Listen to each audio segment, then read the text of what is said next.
Caltech.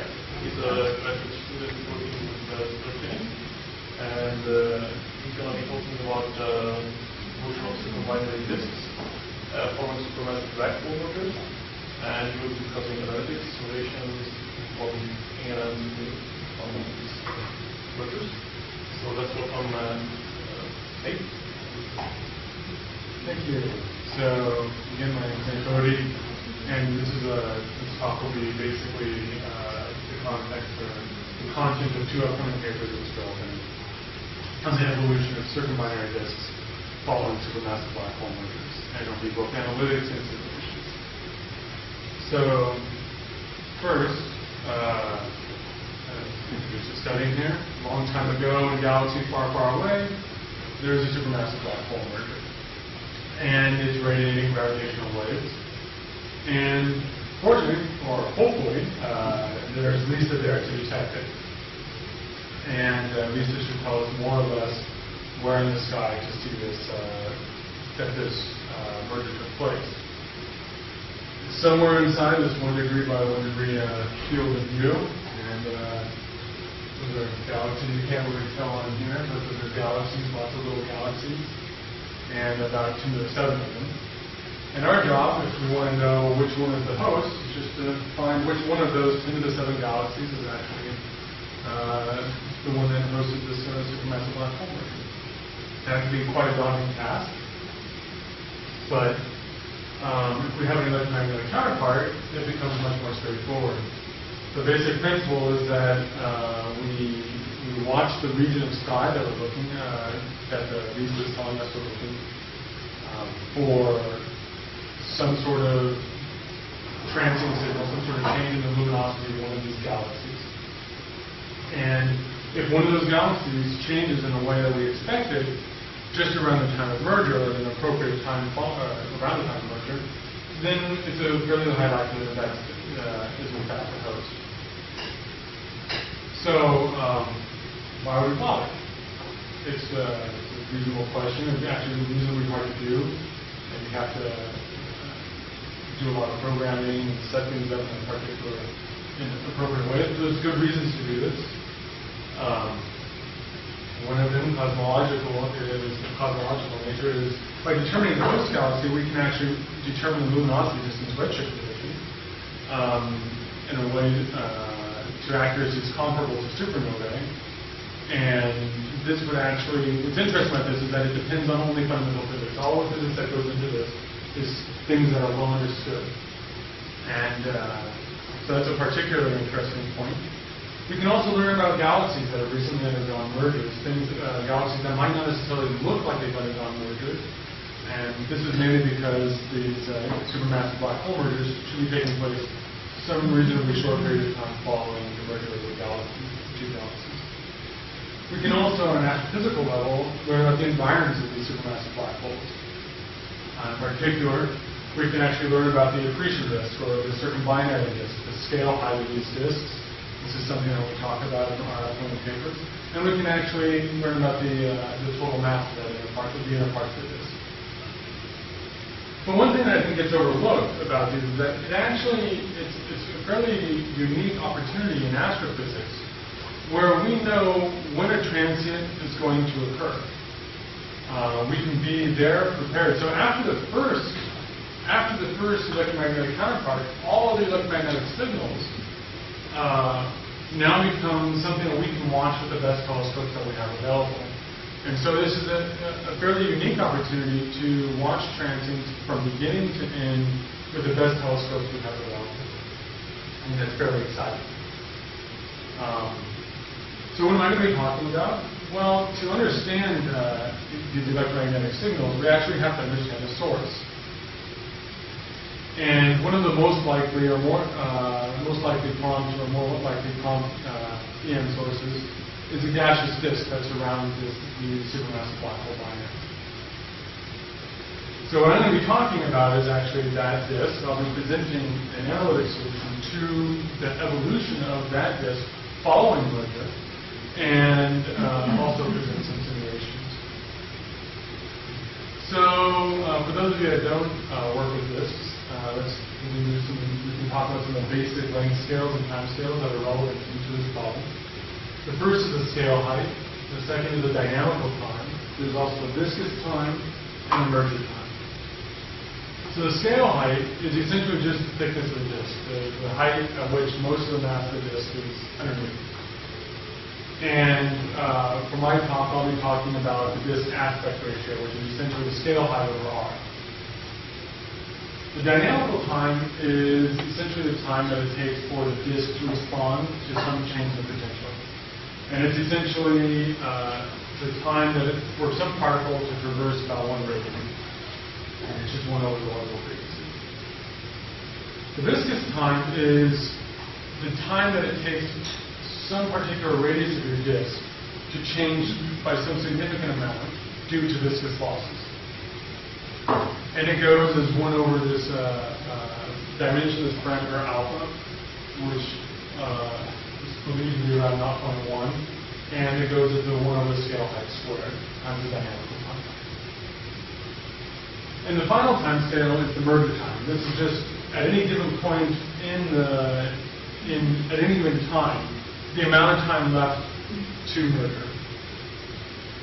So, keeping these time scales and length scales in mind, let's look at this sort of this cartoon of the disk.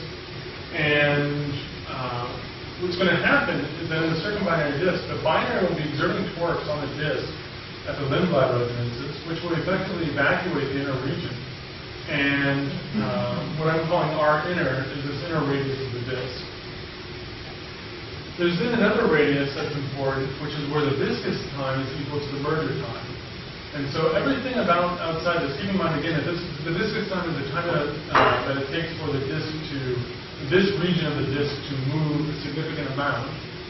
When that time is aborted as merger time, you're basically in between 2 phases. One phase, which is farther out, this material will be falling in with some viscous time. It's basically in a viscous free fall.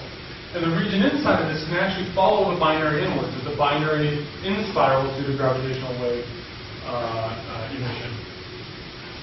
So you end up with this steady sort of a steady state or semi-steady state region here. And outside, there's another radius where you have the dynamical time is equal to the merger time. So everything outside of this has a longer dynamical time than the merger time. And that means that anything that happens from this given point in time onwards, anything that changes in this potential, this part of the disk feels as instantaneous. And while the material inwards will actually see this as a slow change, an adiabatic change. So that's what I'm calling R impulsive.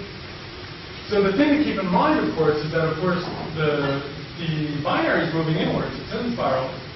And so each of these radii is actually moving inwards too, following, because it depends on the binary separation. And to outline this, I have a space-time diagram. We have the radial position, and we have the time to merger on the y-axis. So to try and understand this a little better, a slice of this is essentially just a slice of the disk. And what you're watching is how that slice evolves with time. So here's the binary separation in spiral when you do the gravitational waves. And here's R inner, which is following it in at the limb resonance, and is moving inwards. And we also have here this radius R steady, which is where the viscous time equals the merger time. And when the viscous time, when R steady basically equals R inner, what ends up occurring is that this inner part of the disk sits still. It no longer can follow in, it's not actually sitting still, but it can no longer follow in the binary. And so what's going to happen is that it's going to start a sort of constant infall, a viscous infall, and it slowly will be moving in while the binary spirals inwards towards merger.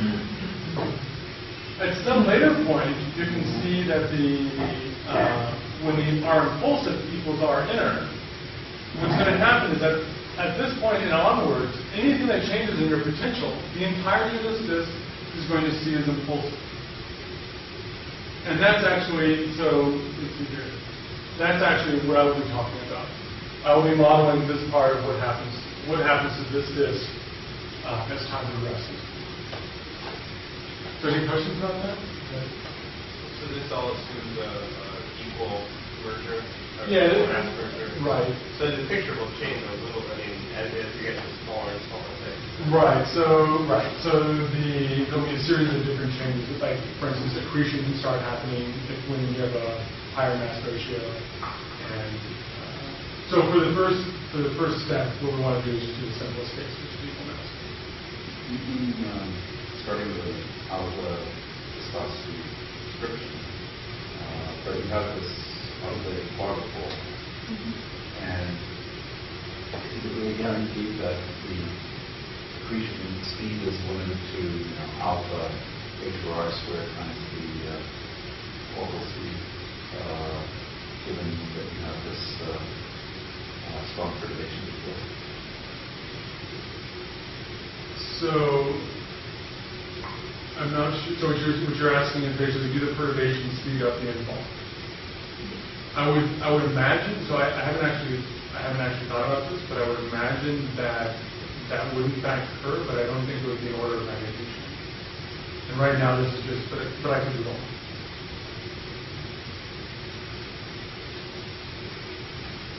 So here again, so just to have a little movie of what's actually going to happen is we have this inner part steady state disk. We have a dynamical disk that's in viscous free fall, and you have the impulsive disk, the stationary disk that's out farther. And then as the merger takes place, what's going to happen is that when this R steady reaches our inner will sit still. And then once our impulsive reaches there, everything from this point onwards, this part of the disk will see as impulsive. So just a little visual. What's actually happening during that final stage is that we have mass loss, and just in the final part of the merger, you have a kick. The mass loss is constrained by numerical relativity to be less than, but up to around 2% of the total mass of the binary. And so it's sort of impressive to think about that you think 10%, okay, that's not huge. But this is, at least as far as I know, by far the most energetic phenomenon in astrophysics. You're radiating away something depending on, of course, your initial mass. But if you have 10 to the 8 solar mass binary, you're radiating 10 to the 7 solar masses in seconds. And so it's a fairly impressive amount of energy that's being radiated. The kicks can be as high as several thousand kilometers per second. But when you have gas involved, you expect those to be of order several hundred kilometers per second. So we can ask which of these two effects, the mass loss or the kicks, will be most important to the inner parts of the disk. So it's something that we've done. In the case of what we're taking here is we're looking at Schwarzschild black holes with varying mass ratio. This is the data from Gonzalez et al., where he or they try to find the maximum kick velocity from Schwarzschild black holes, and they do a whole series of simulations. But you can also ask, given the mass loss that occurs for the same mass ratios, what's the maximum radial velocity that a particle in the disk will feel? And you can see that, and that's what we're calling the V radial or V epicycle here. And what you see is that maximum velocity is significantly higher than the kick velocity. And one of the things that our analysis shows is that, in fact, it's the ratio of these two velocities that actually determines the relative importance of these perturbations. And here we plot the ratio of essentially the importance of mass loss to the importance of the kick to the inner part of the disk, which we're taking to be about 200 M, which is appropriate for 2 × 10⁵ solar mass black holes. And you can see that it's always above the line of 1, which is where they'd be comparable. So what we're saying here is that for the inner parts of the disk, the inner hottest parts of the disk, the mass loss is actually the dominant effect for its evolution. Now, if we include spins, we can see that, in fact, this is also the case with spins. Here we have data from Herman et al., where they do a series of simulations where they keep they have equal and opposite, or equal mass supermass, or equal mass black holes with equal and opposite spins, and they vary the magnitude of the spin. And here I'm just plotting again the ratio of the importance of mass loss to the importance of kicks on the inner disk. And you can see that again this remains always above 1. And we can do the same for another case like Palmi et al., where they look at two sets of spinning black holes where the spins are aligned and anti-aligned. And again, this is also above 1. So the thing to take away here is that for the most part, in the inner parts of the disk, in the disk, the kicks will always win. Kicks will always be. You just need to go. So what am I going to be talking about? This is, well, first is give an analytic, actually I should step back here. I'm first going to imagine from here on out, though we've solved it for both cases, both with kicks and mass loss. For the rest of the talk, I'm just going to take pure mass loss. And what I'm plotting here is a 1D simulation of that mass loss, which is axisymmetric, and we assume an axisymmetric initial disk, so it's in fact 1D. And we're just looking at a relatively complicated response to this mass loss. So, and here we have the radial coordinate and the surface density over the initial surface density. So what I want to do is I want to first introduce the analytic non-interacting solution that we use to explain what happens before the formation of shocks. So, of course, with the solution, the question is at what point does the solution fail? What point, which is also where more or less where the shocks go. So the next thing that I'll talk about is where the shocks actually are. But of course, what are we all interested in is, well, how strong are the shocks? And so the next step will be actually describing that strength, and ultimately describe what happens after the shocks. And in this way, what I really like to do, what the aim is to completely understand what we're looking at here, analytically. But I'll show that this is in fact the case with a couple simulations. So first, the analytic solution. So how do we actually approach this problem? First, for the sake of the talk, let's assume mass loss. We're going to take some particle like this, and we're going to ask, how is this particle going to evolve? So we're first going to assume that it's on a circular orbit, and then we'll ask how it actually responds. So this is an easy problem. We have some particle, there's some mass loss, and now it'll begin some retrograde epicyclic motion, the first order and eccentricity. And the motion is essentially like this, where it's moving on a retrograde on a 2-to-1 ellipse. So the frequency of oscillation goes as the orbital frequency of the initial position. So the frequency of oscillation depends on the initial position. And we should also keep in mind that, in fact, we don't have just a single particle. Right? This is actually a whole ring of particles at that radius. And that whole ring of particles is going to be executing the exact same motion. And so, and again, that oscillation will depend on the initial position of the ring. So two neighboring rings, will actually oscillate at slightly different frequencies. And as they oscillate, they'll slowly become out of phase. And that moving out of phase causes patterns that form in your disk that evolve outwards, or appear to evolve outwards. But it's important to realize that this is not interacting. This is not actually an interacting disk, but a pressureless disk. Can I just understand that as saying you suddenly get a positive mass loss without turning from the center? Sorry, there was the last part? It's just a sudden firing of eccentricity. Right. And depending on the phase, you are in the opposite situation. Exactly. Is that the same line, the omega oscillation? Is that it? Or you mean the new oscillation? The new oscillation. So, how do we do the analytic solution? Well, it's the exact same process.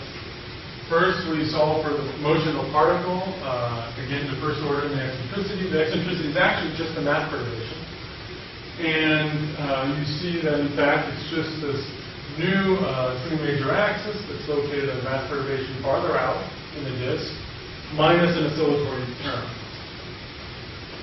And we can then solve for the surface density using, for the cosmologists out there, an approximation similar to the Zeldovich approximation, where you look at the surface density at a particle. So we're following some particle along in time, and we're asking what's the surface density at this particle.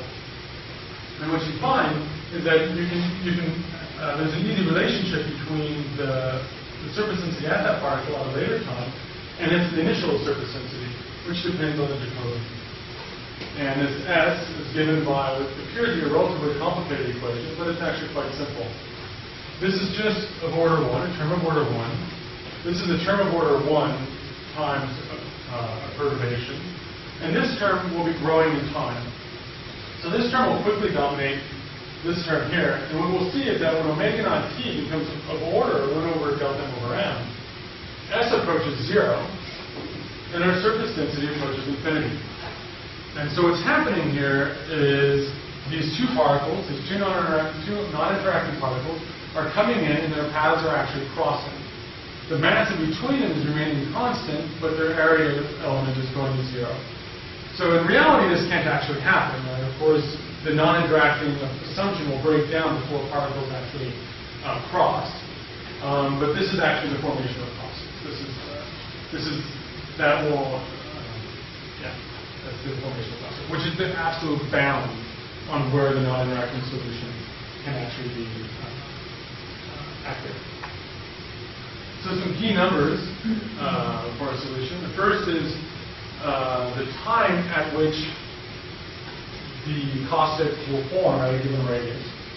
And just as I just argued, that when the time becomes of order, when omega naught t becomes of order 1 over the mass perturbation times the position to the 3 halves, that's when the first caustic will form at a given radius.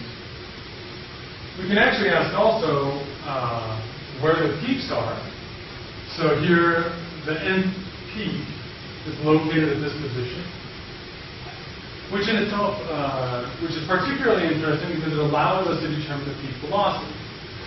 Now, the peak velocity is very interesting for a different reason for the reason in the sense that what actually happens is that when the flow deviates from this non-interacting solution, it will do so on the crest of one of these peaks.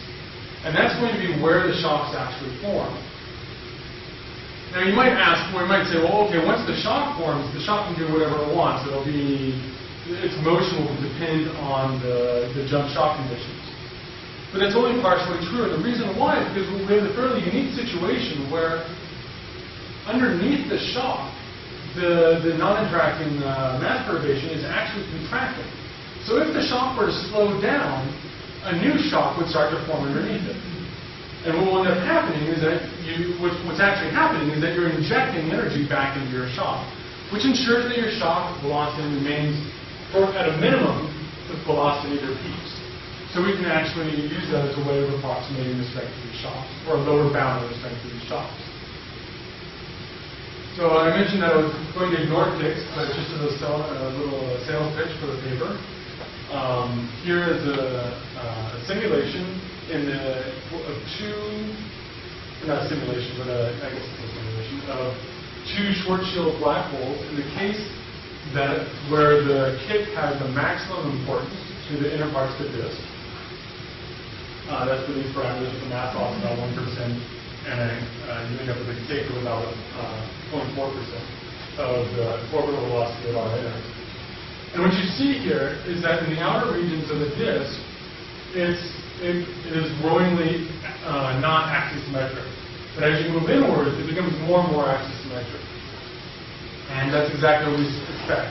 By the time we get to the inner regions, we expect the mass loss to dominate the effects, and we expect to see an almost axisymmetric solution. So the question is, where will this non-interacting solution break down? To do that, we actually need to have some model for our disk, because what we're trying to do is we need to take into account that that's pressure. and when will that pressure become important.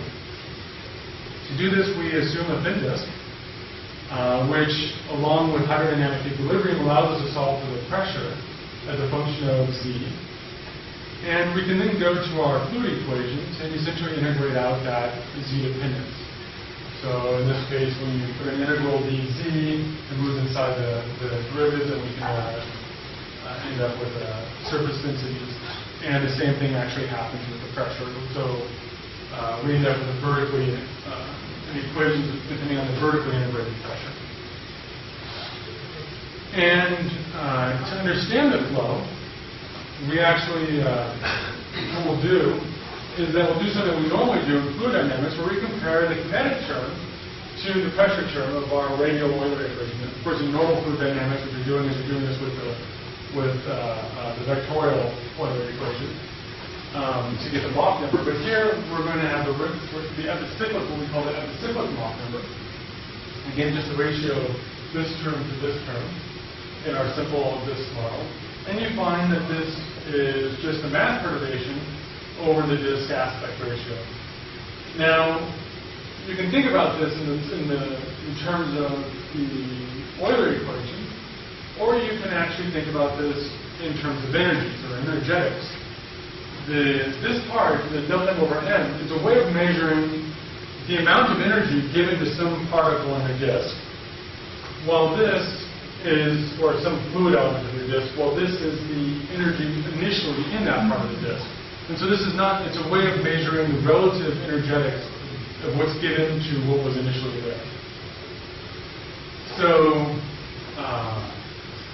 we can try to understand this a little better. So when that epicyclic Mach number is much, much less than 1, that means that our pressure term is dominant, and that will be in the acoustic limit. Small perturbations will evolve acoustically. Large perturbations will slowly turn over into shocks.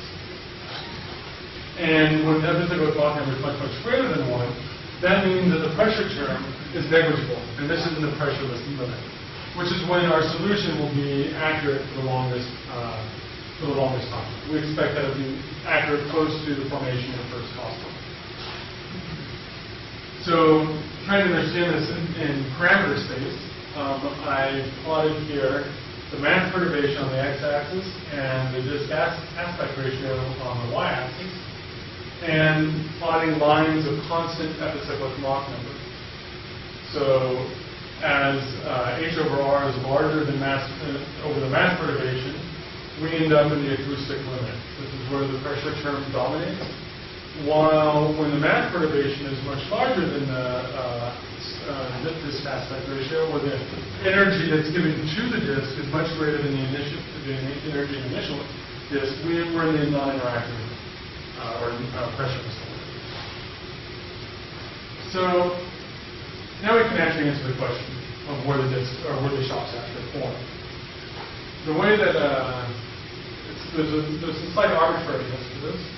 And so what I'm doing here is that I'm asking, here what we're plotting is the motion of a particle that's initially at 1 over r unit. And you watch out executing this epicyclic motion. And what's happening is that this is actually a simulation. So what's happening is that as time progresses, the pressure in the disk is slowly affecting the motion of the particle. And it eventually circularizes the particle. So what we're going to say is that given some change in your initial amplitude, which we're saying is 1 over e, that there's a deviation time. This is, in this case, right around here is the deviation time. And that deviation time should be more or less where the shock actually forms. So when I'm talking about deviation time, this is actually what I'll be talking about at that point in a particle, for a given particle. So when does the gaseous flow actually deviate? We can actually calculate this, and this is going back to the fluid equations and looking at the fluid equations and trying to compare the effects of pressure on the motion of the particle. And when you do that, you can find that in the limit of the epicyclic Mach number being 1 or smaller, that the deviation time has a very nice dependence on the scale height. And it essentially goes as 1 over 3 times 1 over the aspect ratio of the disk times the dynamical time of the disk. So what you can take away from this is that very thick disks deviate on order of time, dynamical time, and very thin disks will take many dynamical times to actually deviate. When the epicyclic Mach number is greater than around 3, so when we're in the non-interacting limit, the deviation time is expected to be about the constant formation time, which is now 2/3 times 1 over the mass perturbation times the dynamical time. You can see there's a nice relationship between these two equations, that more or less when the epicyclic Mach number, when the epicyclic Mach number is 1, that means that the h over r is equal to delta m over n, and you end up with a very similar equation. So we can see that a little better by actually plotting on our parameter space diagram the lines of constant deviation time. Here's 1 dynamical time, 10 dynamical times, and 100 dynamical times. And again, because in this acoustic regime, it depends on just 1 h over r. These are lines that are horizontal. Now in the non-interacting limit, it depends on 1 over the mass perturbation. And so you have vertical lines. Here we again have the deviation time is 10 dynamical times. And you can see that there's a nice turnover here. And so we can basically look at our parameter space and say that disks in this region will actually follow the non-interacting solution, comparable periods of time, etc., etc. So we can actually, like I was describing before, determine how strong these shocks are. In particular, what we want to do is determine the Mach number of the shocks, or a lower bound. And so what I'm presenting here is a strong lower bound to the Mach number. Here it depends, we're saying that if a given peak, that peak turns over into a shock, the Mach number of the shock goes as 1 over h over r times 1 over 3 pi n. Now, what we can do is we can get rid of this dependence on n peak by going back to the deviation time and asking which peak is next, just following the deviation time. And we have an amazingly simple relationship where the shock number, or the Mach number for the shock, is of order 2 when the epicyclic Mach number is less than or equal to 1, and goes as the epicyclic Mach number when the epicyclic Mach number is greater than 3.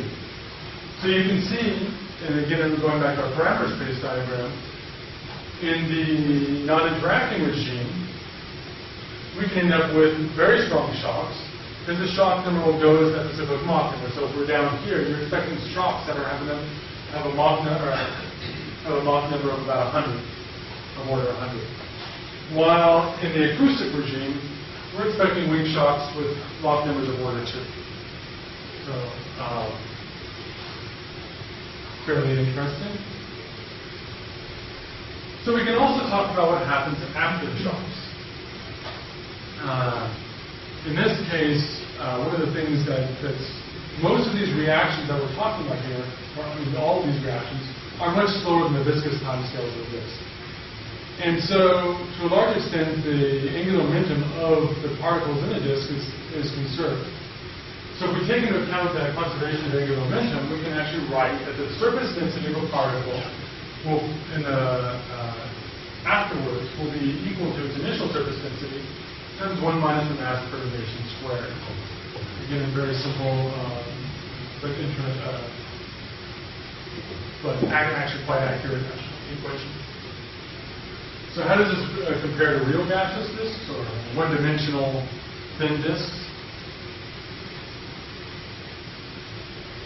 So what I've done is I've written a 1D with Lagrangian finite difference in leapfrog scheme. This is actually a sort of cool code. This is my only code slide, so nothing too boring.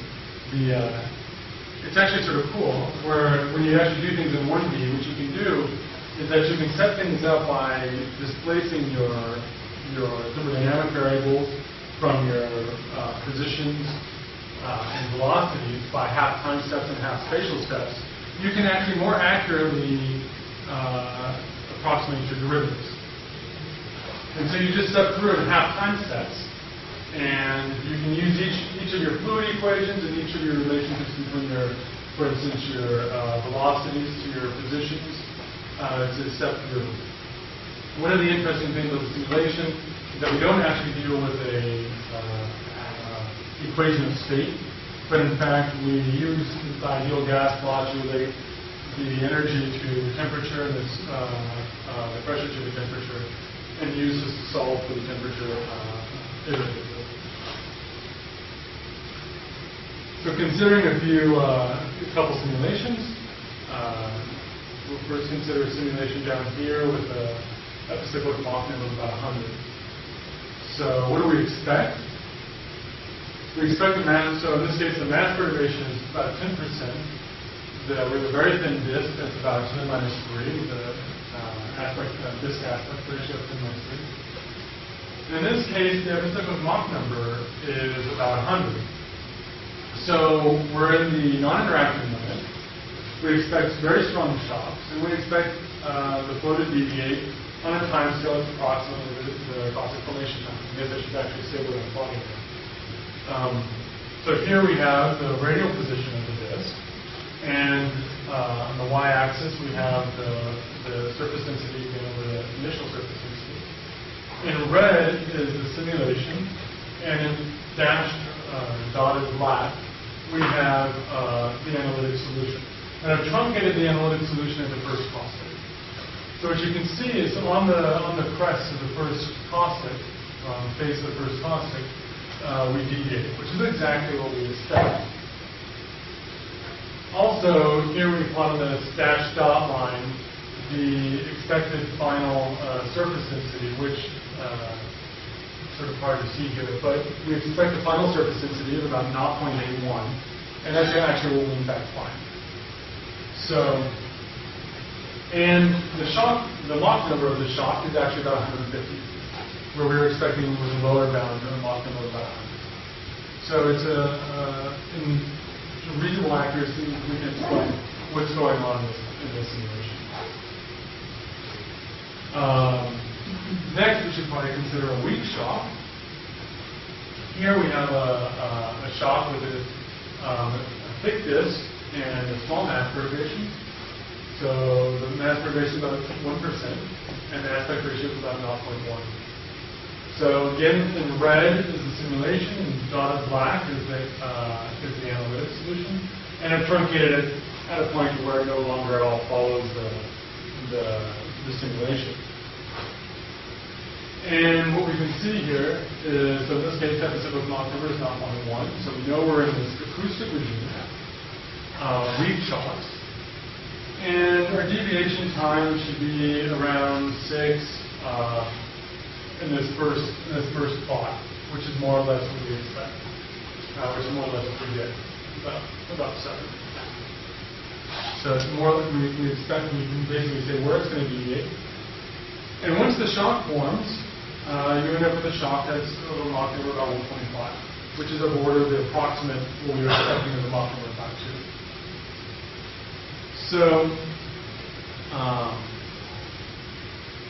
that's about it for the simulations. In conclusion, what we've done is we've basically given an analytic solution to our in the regions prior to the formation of shocks. We've described where those shocks actually form. We described how strong those shocks are and what happens following those shocks. So, and then ultimately we showed with a couple of examples what happens, that this actually accurately describes a windy disk. So, I'm sure quite a bit of people have been asking me about observability. So, what I've done, and I should precede this with the point that, at least in my opinion, this hasn't been done correctly, and this is what I would say better than what most people have done, but still not quite right. So, what we're considering here is an optically thick disk, and you're imagining photons, hot photons from the central part region of the disk, trying to escape to the outer regions. And they'll be going on this random walk through this optically thick disk. And then in the photosphere, you would imagine that there's going to be some sort of scattering which will actually change the scale. So what we do is we change we write the surface density or the surface temperature in terms of the midpoint temperature, which we take to be the output of the simulation, and times the optical depth to the -1/4. This is assuming local thermodynamic equilibrium in a steady state disk. And then you can basically model the surface region, or what we've done is model the surface region as a slab of constant temperature, constant density gas at temperature T surface. And what you find is that the output flux depends on the surface temperature times this sort of a moderating factor, which depends on the probability that any given interaction between a photon and some particle that the photon will be absorbed. And this actually reduces the temperature dependence of the black body. So if you do this, you try and ask what the volumetric luminosity of your disk is. So we have here the function of time. On the top here we have in hours.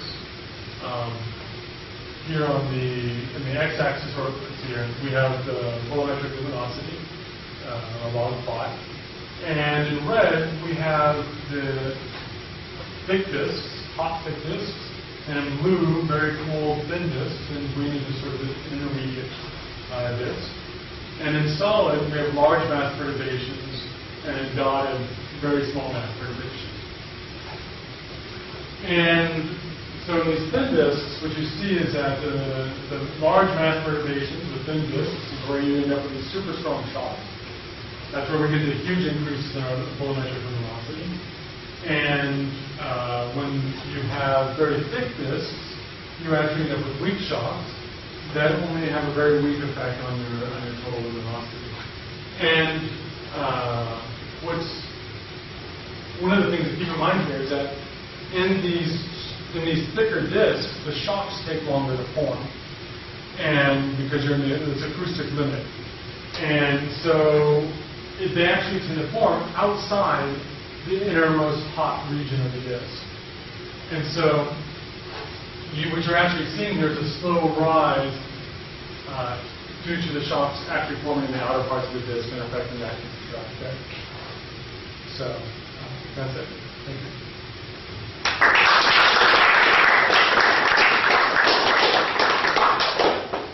Any questions? What are you seeing for the mass? I think it's 10 to the 6. So I have a question. So have you looked at systems where the binary of the disk is successful? They have this thing that's not random. No, we haven't. So I mean, there's just a lot more parameter space to have to cover, and it would be significantly more difficult. But there was a paper that came out earlier this year that was also saying that when just interactions with the disk will tend to align this thing. That doesn't mean you actually need to have accretion. So if that paper is right, it might not be as relevant.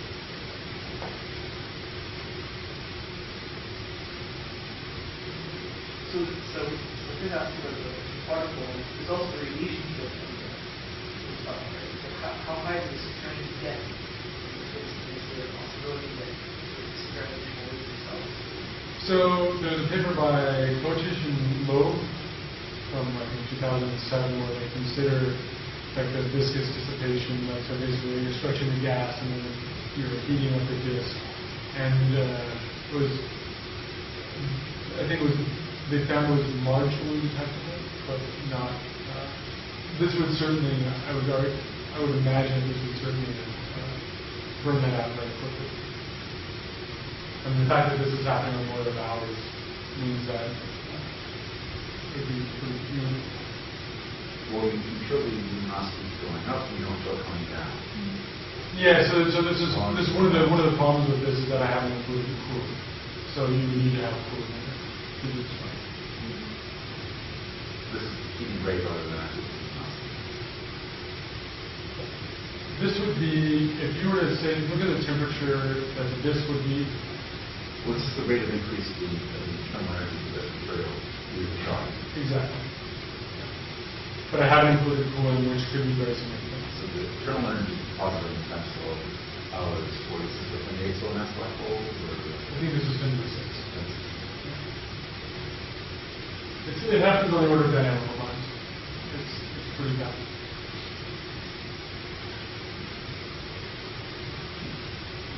Well, if there's no more questions, then thank you.